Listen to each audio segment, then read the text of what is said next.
अस्सलाम वालेकुम वरहमतुल्लाहि वबरकातुहू। प्यारे बच्चों, कैसे हैं आप लोग? उम्मीद करते हैं आप लोग बखैरियत आफ़ियत होंगे। आज स्टूडेंट्स हमने जो टॉपिक स्टार्ट करना है वो है international system of units. International system of units को स्टार्ट करने से पहले मैं आपको बताता चलूँ कि यूनिट्स क्या होते हैं। International system of units. So students, ये जो टॉपिक है इंटरनेशनल सिस्टम ऑफ यूनिट्स, इसमें देखें हमारे पास एक ऐसा सिस्टम होगा जो यूनिट्स को पूरी दुनिया में यकजा करेगा। लेकिन इसको शुरू करने से पहले मैं आपको बता दूं कि यूनिट्स क्या हैं। देखें स्टूडेंट्स, आपने जब भी कोई क्वांटिटी कोई चीज़ मेजर करनी है तो मेजरमेंट का सिर्फ मतलब ये नहीं है कि आप कोई मकदार बता दें, आप कह देंगे 2 4 6। सिर्फ मेजरमेंट का मतलब ये नहीं है, बल्कि मेजरमेंट का मतलब है कि जैसे आपने कोई चीनी ख़रीदनी है, कोई कपड़ा ख़रीदना है, कोई टाइम की बात करनी है, तो इसका मतलब है कि आपने उस चीज़ को जो आपने ख़रीदनी है उसको किसी दूसरी स्टैंडर्ड क्वांटिटी के साथ कंपेयर करके ख़रीदेंगे। जैसे हम 10 किलो चीनी ख़रीदते हैं तो हम 10 किलो चीनी बेसिकली 1 किलो का 10 गुना लेते हैं। यानी कि 1 किलो क्या है, 1 किलो हमारे पास एक स्टैंडर्ड है, जिस स्टैंडर्ड के मुताबिक जिसके साथ हम कंपैरिजन करके चीज़ों को उसके बराबर बनाते हैं, यानी कि हम उन दोनों को इक्वल करते हैं। 1 किलो क्या है? 1 किलो एक यूनिट है, एक स्टैंडर्ड है। तो यूनिट क्या होता है स्टूडेंट्स? यूनिट एक स्टैंडर्ड होता है जो स्टैंडर्ड बना लिया जाता है, जिसके साथ कंपैरिजन किया जाता है। स्टैंडर्ड बाय विच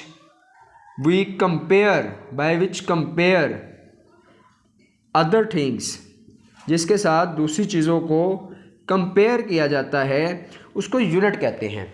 यानी कि एक ऐसा स्टैंडर्ड होता है, जैसे टाइम जो है इसका स्टैंडर्ड सेकंड हम यूज़ करते हैं। यानी कि सेकंड जो है ये इतना अरसा है टाइम का कि जिसको हमने स्टैंडर्ड मान लिया कि इसके साथ हमने सबको कंपेयर करना है।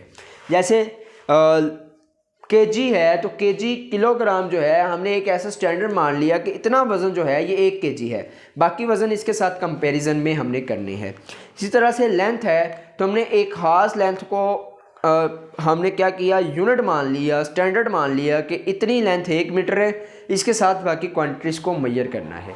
अब स्टूडेंट्स, जब यहाँ तक बात समझ आ जाती है कि यूनिट क्या होता है, इसके बाद बात करते हैं कि सिस्टम ऑफ यूनिट्स। अभी इंटरनेशनल सिस्टम ऑफ यूनिट की बात नहीं कर रहे, मैं सिस्टम ऑफ यूनिट्स की बात कर रहा हूँ। तो स्टूडेंट्स देखें, अब सिस्टम ऑफ यूनिट्स में क्या है कि यूनिट का हम कौन सा सिस्टम यूज़ करेंगे। हम केजी, मीटर, सेकंड तो आज यूज़ करते हैं, लेकिन थोड़ा सा पास्ट में जाएं, जब दुनिया इतनी ज़्यादा क्लोज नहीं थी, दुनिया में एक दूसरे से रब्ता इतना आसान नहीं था, तो क्या होता था, हर इलाके में every part of the world use their own system of units. यानी कि दुनिया में हर जगह पे अपने अपने सिस्टम ऑफ यूनिट्स यूज़ किए जा रहे थे। जैसे देखें, लेंथ को मापने के लिए अगर बात कर ली जाए तो लेंथ को मापने के लिए बहुत सारे लोग आर्म्स को यूज़ करते थे, और बहुत सारे लोग हथेलियों को यूज़ करते थे, बहुत सारे लोग फुटों को यूज़ करते थे, पाँव को। इस तरह से लेंथ को मापने के बहुत सारे यूनिट्स थे। इस तरह वज़न को मापने के लिए लोग अपने अपने यूनिट्स यूज़ करते थे। कुछ लोग जो थे वो मुट्ठी से चीज़ों को वेट करते थे, यानी कि 1 मुट्ठी, 2 मुट्ठी, 4 मुट्ठियाँ। कुछ लोग और किसी पैमाने से चीज़ों को मापते थे, यानी कि हर किसी का अपना अपना पैमाना था चीज़ों की पैमाइश का, मेजरमेंट का अपना अपना स्टैंडर्ड था। लेकिन इन सिस्टम ऑफ यूनिट्स को ख़त्म करके एक system of unit, international system of unit में कब डाला गया? 1960 में। 1960 में क्या हुआ? 1960 में पेरिस में एक इंटरनेशनल कॉन्फ्रेंस हुई, इंटरनेशनल कॉन्फ्रेंस। और ये हर साल की तरह ये एक इंटरनेशनल कॉन्फ्रेंस थी जो कि अपने मियाद के लिहाज से 11वीं इंटरनेशनल कॉन्फ्रेंस थी, जिसका मकसद क्या होता था कि साइंटिफिक फिनोमिनाज जो रिसर्चेज हैं उन पर डिस्कशन करना। तो ये जो 11th इंटरनेशनल कॉन्फ्रेंस थी, इसका मकसद ये था कि ऐसा साइंटिफिक सिस्टम बनाना वेट एंड मेजरमेंट का जिसको सारी दुनिया फॉलो करे। तो 11th international conference of weight and measurements, तो ये वेट और मेजरमेंट्स पे एक इंटरनेशनल कॉन्फ्रेंस की गई जिसमें कुछ फ़ैसले किए गए।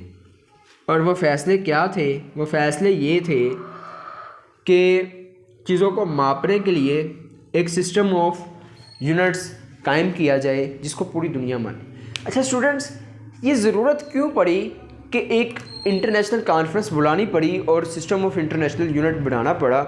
इसकी रिक्वायरमेंट पे एक छोटी सी बात करके फिर इंटरनेशनल कॉन्फ्रेंस में क्या होगा उस पर डिस्कशन करते हैं। तो स्टूडेंट्स, इसकी रिक्वायरमेंट क्या थी?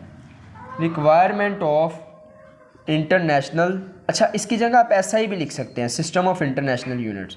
SI यूनिट्स की रिक्वायरमेंट क्या थी, ज़रूरत क्या थी?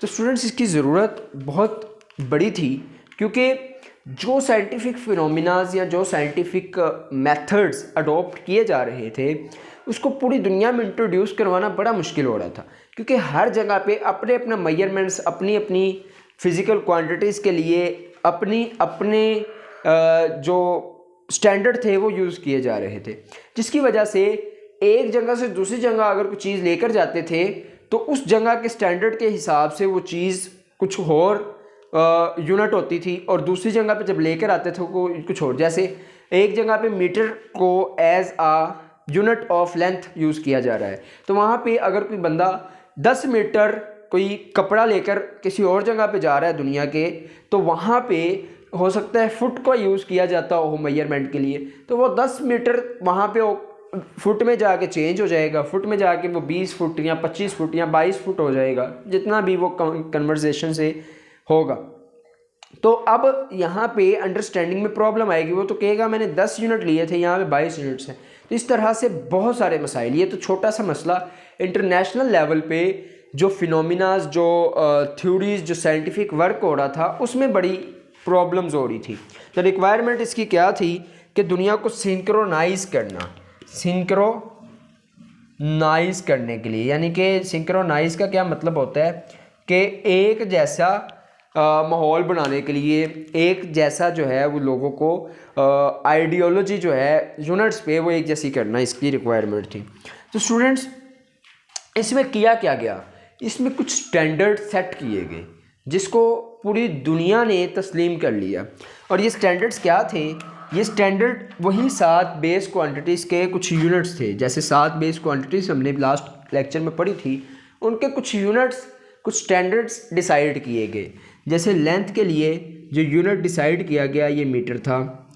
इसी तरह से मैस के लिए जो यूनिट डिसाइड किया गया ये केजी था। टाइम के लिए जो यूनिट डिसाइड किया गया वो सेकंड है। और इसी तरह से बाकी भी यूनिट सेट, जैसे टेम्परेचर के लिए जो यूनिट सेट किया गया ये हमारे पास केल्विन है। और मोल के लिए जो यूनिट सेट किया गया वो क्या था हमारे पास, बल्कि अमाउंट ऑफ सब्सटेंस के लिए जो यूनिट सेट किया गया वो मोल था। और इसी तरह से बाकी यूनिट्स भी सेट किए गए। इंटेंसिटी ऑफ लाइट के लिए कैंडला और करंट इलेक्ट्रिसिटी के लिए एम्पेयर का यूनिट यूज़ किया गया। या इस तरह से 7 यूनिट्स सेट कर लिए गए।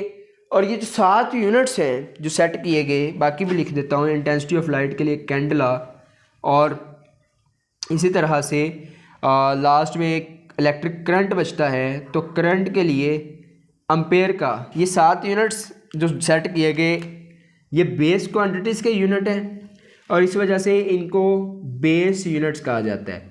यानी कि ये वो यूनिट्स हैं जिनकी बेस पे, जिसकी बुनियाद पे दूसरे तमाम के तमाम यूनिट्स ड्राइव किए जाते हैं, दूसरे तमाम के तमाम यूनिट्स डिस्क्राइब किए जाते हैं। तो ये बेसिकली बुनियादी 7 यूनिट्स हैं, इनको बेस यूनिट्स कहते हैं, जो कि बेस क्वांटिटीज़ के यूनिट है। और ड्राइव यूनिट्स उसी तरह से, ड्राइव क्वांटिटीज़ की तरह से बाकी तमाम के तमाम यूनिट्स जो इन्हीं यूनिट्स की बुनियाद पर डिस्क्राइब किए जाएंगे उनको ड्राइव यूनिट कहा जाता है। तो ये आपने याद रखना है।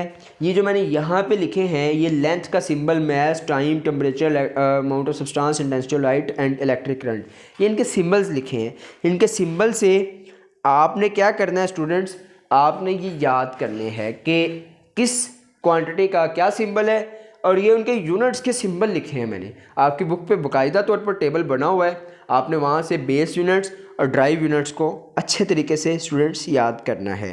तो मुझे उम्मीद है कि आपको इंटरनेशनल सिस्टम ऑफ यूनिट्स के बारे में समझ आ गई है।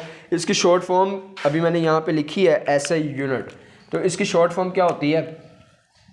SI यूनिट्स, यानी कि सिस्टम ऑफ इंटरनेशनल यूनिट्स। तो आई होप सो कि आपको इसकी अच्छे से समझ आ गई होगी। मज़ीद अगर किसी को कन्फ्यूजन हो, कोई प्रॉब्लम हो, you can concern with me on my WhatsApp as well as on the comment box. Thank you so much students.